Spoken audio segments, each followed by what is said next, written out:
Chapitre 1. Le paradoxe suprême.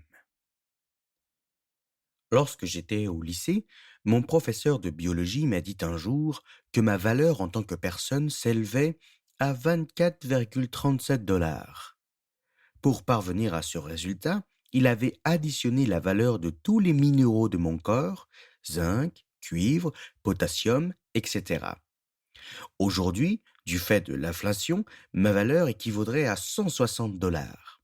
Cela reste une somme dérisoire, mais c'est une façon comme une autre de mesurer la valeur d'un homme. Dans d'autres tentatives de définir l'homme, certains ont essayé de le concevoir comme une simple variété de primates.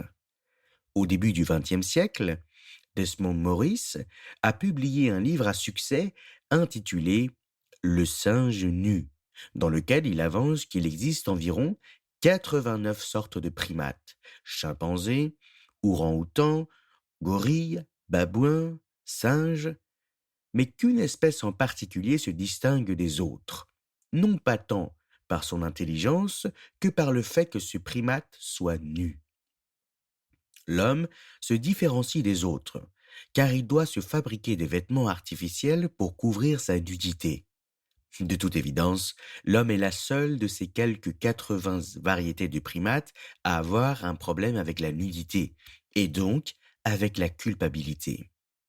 De toute la création, l'homme est la seule créature à porter des vêtements artificiels, et les Écritures nous indiquent qu'ils ne nous servent pas tant à nous protéger du froid qu'à couvrir notre honte. Le philosophe français Blaise Pascal a affirmé ceci: L'homme est le paradoxe suprême de toute la création.